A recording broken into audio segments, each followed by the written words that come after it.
ఈ మధ్య కాలంలో ఎక్కడ చూసినా మారణ హోమాలే, ఏది విన్నా రక్త చరిత్రనే. ప్రేమ పేరుతో నయ వంచనలు, అక్రమ సంబంధాలు, అడ్డగోలు ఆకృత్యాలు. అయినవారు కానివారు అనే తేడాలే లేవు. ఎవరు ఎవరిని ఎందుకు కడతీర్చుతారో తెలియని రోజులివి.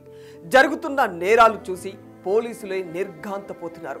ప్రస్తుతం దేవిక ఆత్మహత్య కేసు కూడా అచ్చం అలాంటిదే. ప్రేమ పెళ్లి చేసుకున్నారు, 6 నెలలకే హైదరాబాద్లో ఆత్మహత్య.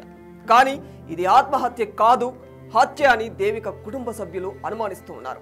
నిజంగా ఇది ఆత్మహత్య, హత్య? కట్నం కోసం కట్టుకున్న మొగడే కడతీర్చాడా?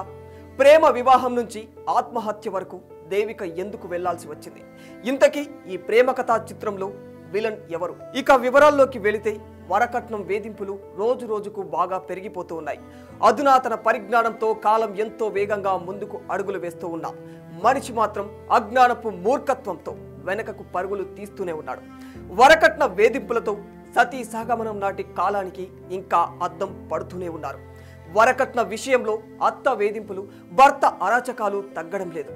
ఇందులో భాగంగా తాజాగా ఒక నవవధువు ఆత్మహత్యకు పాల్పడిన సంగతి మనందరికీ తెలిసిందే. హైదరాబాద్ లో జరిగిన ఈ వరకట్న వేధింపుల ఘటన మరోసారి ఆడబిడ్డ ఆత్మ గౌరవాన్ని ప్రశ్నించేలా మారిపోయింది. వికారాబాద్ కు చెందిన దేవిక MBA పూర్తి చేసి హైదరాబాద్ లో ప్రైవేట్ ఉద్యోగం చేసింది. తన ఉద్యోగ కాలంలో మంచిర్యాలకు చెందిన శరత్ అనే యువకుడిని ప్రేమించింది.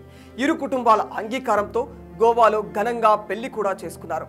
పెళ్లి తర్వాత హైదరాబాద్ లో రాయదుర్గంలో ఓ ఫ్లాట్ లో నివాసం ఉండసాగారు. పెళ్లి చేసుకున్న 2 నెలలు ఇద్దరి జీవితాలు ఎంతో సాఫీగా సాగాయి. చిలక గోరింకల్లా అన్యోన్యతకు అద్దం పట్టారు.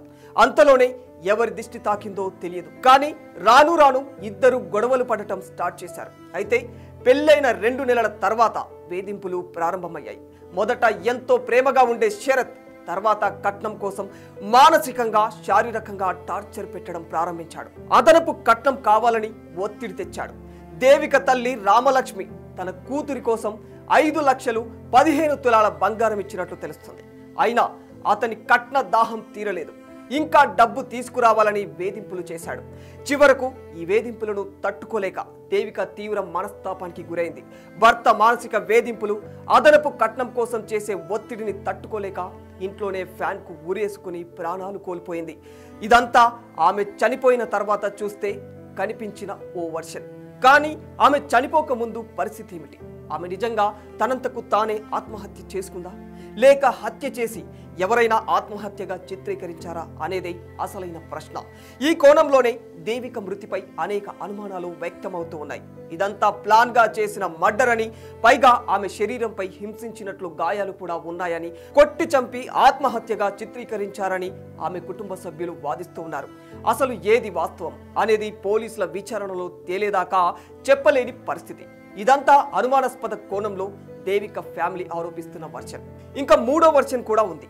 ఇదేమిటంటే, కొద్ది రోజులుగా భార్యాభర్తల మధ్య గొడవలు జరుగుతూ ఉన్నాయి అనేది వాస్తవమే అయినప్పటికీ అవి వరకట్న వేధింపుల గొడవలే అని ఖచ్చితంగా చెప్పలేం.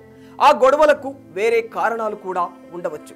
ఇక్కడ ఆ కారణం ఏంటనేది అసలైన పెద్ద ప్రశ్న. ఆ ప్రశ్నకు సమాధానం దొరికితే తప్ప ఇది హత్య, ఆత్మహత్య అని చెప్పలేని పరిస్థితి. ఈ విషయంలో కొందరు నెటిజన్స్ స్పందిస్తున్న తీరేమిటంటే, కూతురు చనిపోయింది కాబట్టి ఆ విషయంలో దేవిక పేరెంట్స్ శరత్ను అనుమానించడంలో తప్పే లేదు. కానీ వీరి గొడవలకు కారణం దేవిక సైడ్ నుంచి కూడా మిస్టేక్ ఉంటే, ఇక్కడ శరత్ ఒక ఇన్నోసెంట్ అయితే ఏంటి పరిస్థితి? ఈ కోణం కూడా ఉండి ఉండవచ్చు కదా అనేది నెటిజన్స్ ఆరోపణ. ఏది ఏమైనా ఏదో ఒక విషయంలో మాత్రం వీళ్ళిద్దరూ గత కొంత కాలంగా గొడవ పడుతూనే ఉన్నారు. ఈ క్రమంలోనే ఆదివారం రాత్రి కూడా వారి మధ్య గొడవ జరగడంతో దేవిక గదిలోకి వెళ్లి గడియ పెట్టుకుంది.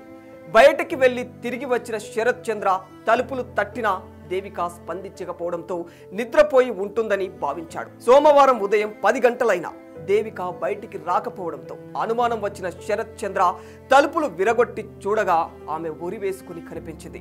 ఇది ఇరుగు పొరుగు వారు, కొందరు నెటిజన్స్ చెప్తున్న వర్షన్. ఫైనల్ గా ఇది వరకట్న వేధింపుల మరణమే అయితే మాత్రం దేవిక మృతి ఒక సంఘటన మాత్రమే కాదు, మహిళలపై తరతరాలుగా పెళ్లి తర్వాత సాగుతున్న చీకటి కోణానికి ఉదాహరణ అని చెప్పుకోవచ్చు. దేవిక కేసు విషయంలో న్యాయస్థానం ఏ విధంగా స్పందించనుందో వేచి చూడాలి మరి. For more videos like this, subscribe Big TV channel.